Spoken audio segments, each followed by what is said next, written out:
Hey everyone, so there's been interesting development in the High Republic. Big club. Oh, I'm messing around, but yeah, talk about that. There's been a new character that has many I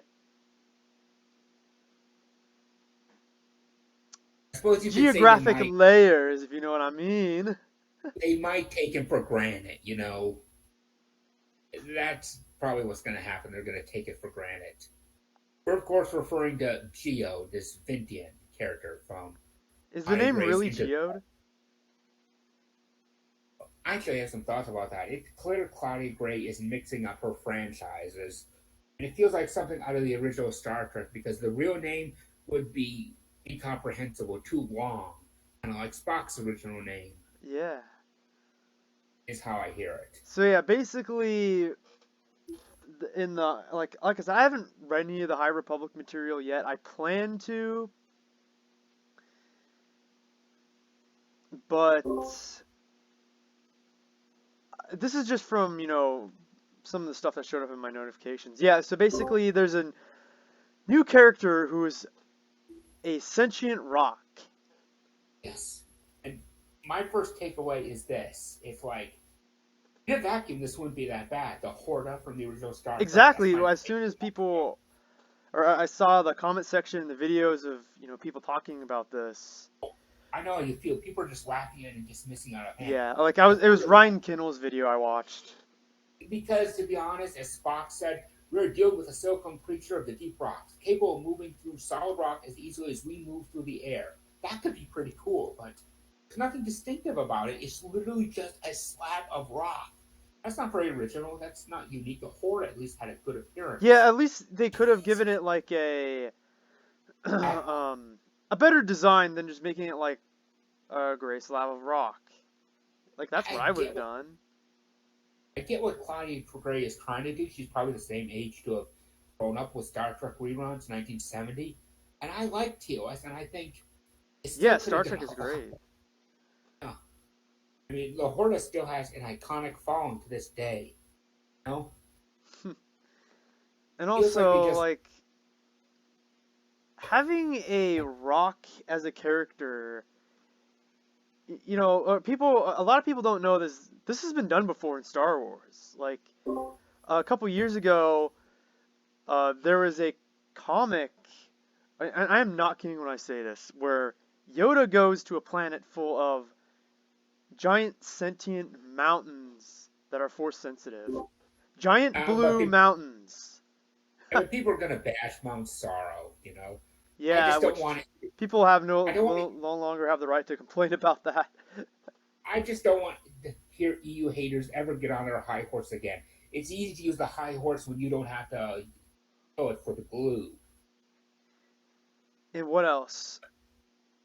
It's just I feel like Disney Star Wars is a gift that keeps on giving for EU haters. You got those horrible articles that says, "Oh, Jackson's so terrible in the old canon, but he's in your one too. So what's the problem?" And I've never had a problem with Jackson. Like, I don't mind something silly in a vacuum, but this could have been handled a lot better. Give the Rock a bit of pizzazz, some razzle dazzle. give him some, yeah, like I said, give him more unique design. You know, I, just from what I see, it feels like a poor man's attempt at road building for complex ideas, a silicon life form, and et cetera, et cetera. It's not even that good. and another thing I was saying, like I said, another thing that was done, there was in Legends these sentient rock crystals. They kind of They're almost called make the Iron Knights because they're force sensitive, they make me and they were put into like a droid body so they could interact with the physical world. they make me think of a few things. For one, kind of makes me almost think of the founders from DS9, the Crystal Sapiens from Ben 10, and that one-off race from Stargate SG-1. The founders, they were kind of crystalline, I guess. That's But they, true. And it's just like there's been weird stuff like this done in Star Wars before. That like we but said. it feels very owned in, I guess. Again, Why not make it a shape-shifting rock? How cool would that be? Yeah, someone mentioned that in a comment section. Like, just If you're gonna make it like something we've already seen before, do it in such a way where it's interesting and fun and clever. because you can come up with so much clever stuff to do with like a character who's rock based, other than just making a gray slab. I hear there's gonna be plants in the High Republic too. That's their enemy, not the fear of losing the Force and what's like to live without the Force. Like in Cold War 2, it's gonna be plants. Like this is a Pokemon game, you know. Oh, Has I to be remember in rock. the Callista trilogy there was like sentient plants. Yeah. In the first book, So the when they were trapped on the Eye of Palpatine, and there's all these species that were brainwashed into thinking they were stormtroopers. There's these sentient plants. They're like at their stations, pretending they're doing some battle drill. yeah, so once again, it's just yet more reason EU haters cannot mock us over this. Thanks, Lucasfilm. You're really making things easy for the EU fandom. But again, like I'm not saying this to like hate on the High Republic, because again, I want to give it a chance, I understand that. Some people are too and biased. I was by saying, by listening to all those things that have been done Oh, in Star Wars before, it's just I'm sort of defending it in a way. it is funny. It is good for the jokes, but at the same time, there's a slight social ostracization effect because it has been done well before, and it could be done well. I saw one comment that said, George Lucas is handling this. It's a sapient rock. He could make it the most epic, mind-blowing thing ever. They cannot, is what it said. That's so true.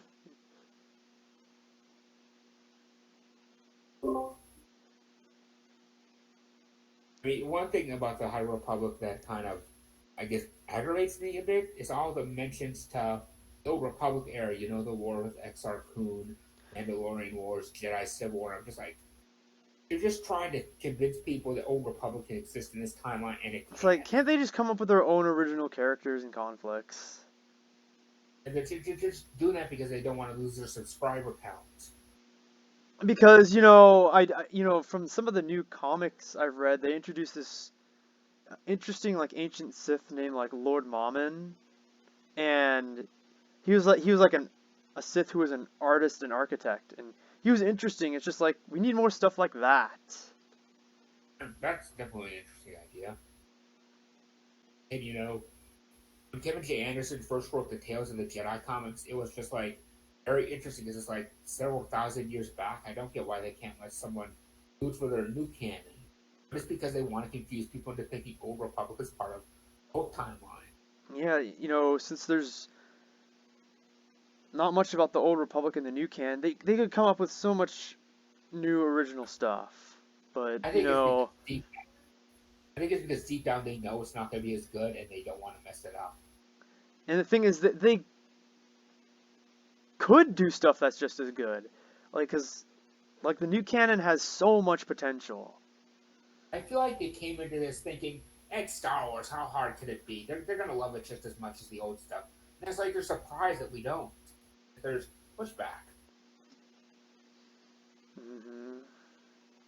Yeah, I've been reading Tales of the Jedi now, and I like it. There's a few issues in there, but it's very good. Yeah, it was one of the first EU stories I've read too.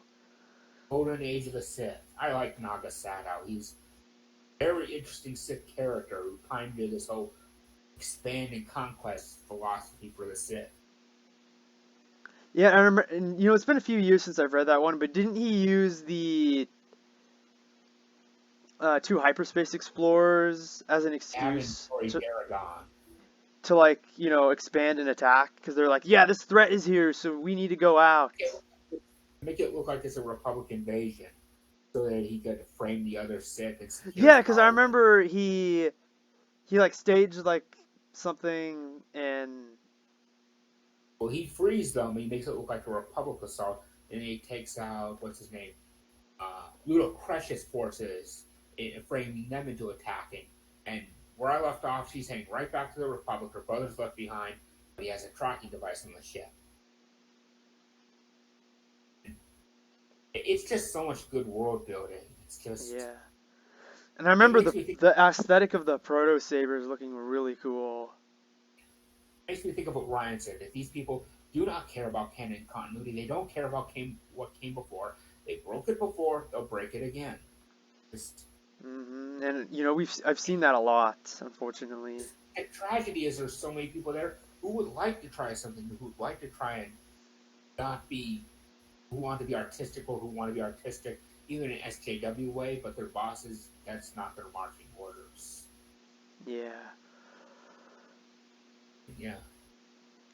But I think like the first High Republic, I wanna, read. I mean, what's that book, Light of the Jedi? Which the only reason I haven't gotten it because I can't really spend money right now.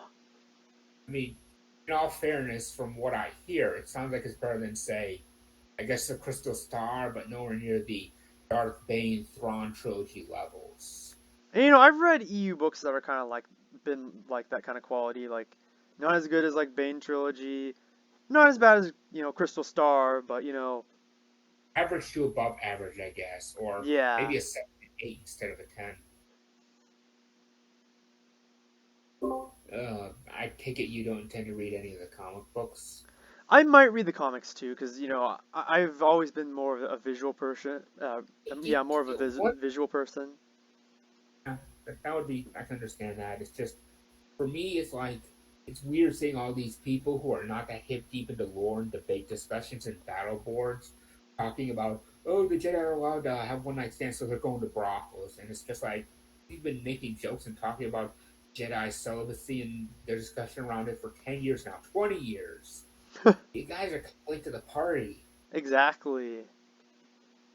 Even George Lucas weighed in on this.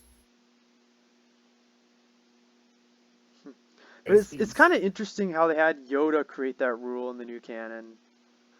What rule did he create? Oh, the celibacy law. He's the one that created it. And I was under the impression, in the new canon, that this rule had existed for a long time.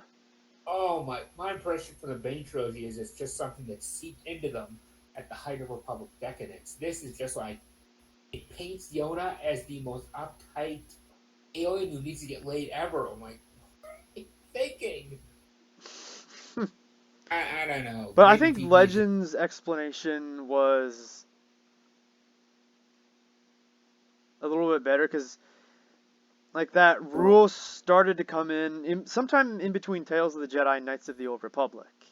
Yeah, the war with Exar Kun changed everything. I think It's it had to like, do with Ula Keldroma being seduced to the dark side by Alima.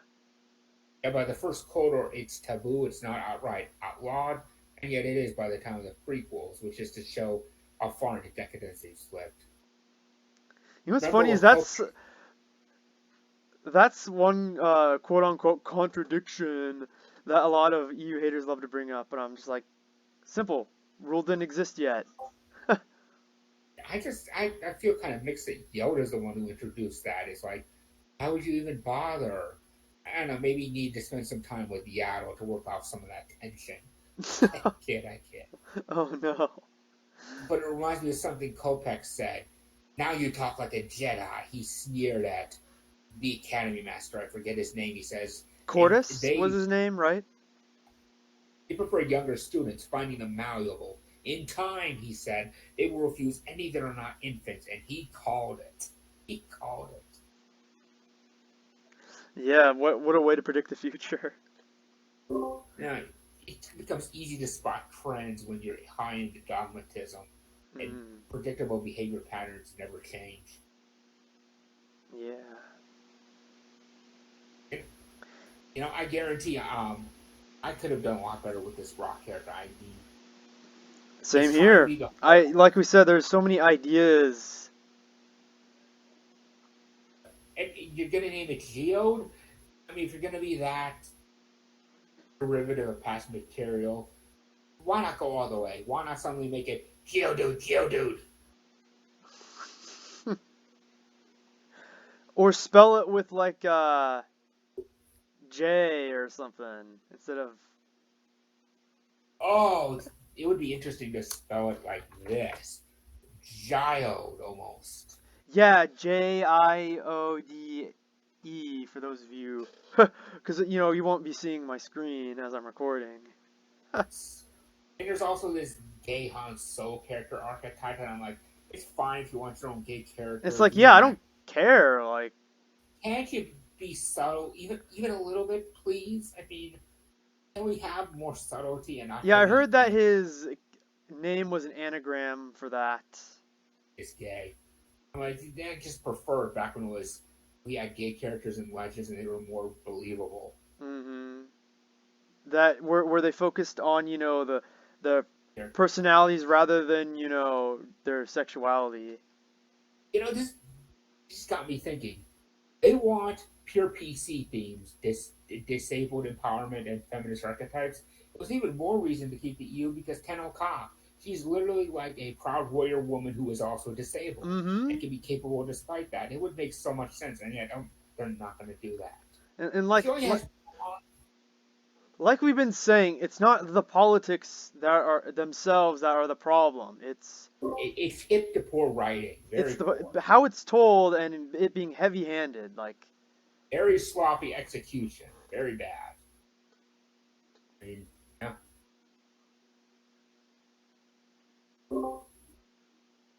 I mean, because look at us, we're not even weighing in on that Gina Carano situation. I have my opinion like anyone else, but I just wish we could have more tolerance for other opinions. exactly, Everyone's going to stuff have like an opinion this. on this. It is the one big thing consuming the fandom right now.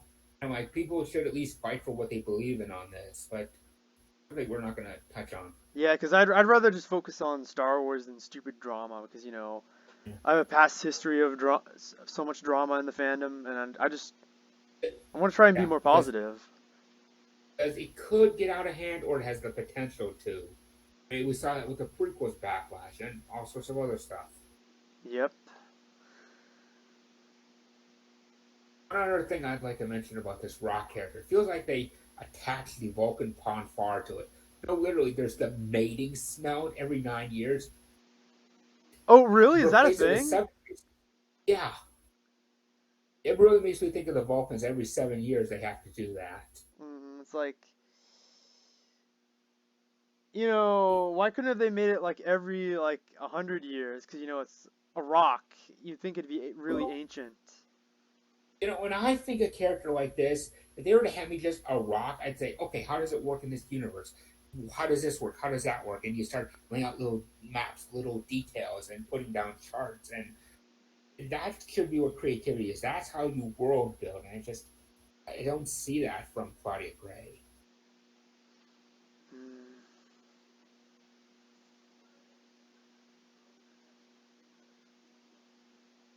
Let's see what So else. yes, got any final thoughts? Okay, so like I've been saying, I don't hate the High Republic. I want to check it out, and I don't hate the idea of a rock character. I think it could be a cool concept, but it could have been executed better. That's just my final thoughts, pretty much. Yeah. I mean, it's kind of sad when the Horda has more relatable motivations than to protect her egg, and it's just some rugs. But yeah, so So I guess that's all I have to say about that topic. So I guess we'll see you around when we do another discussion or another full thing. it's on the flip side. All right, later, people.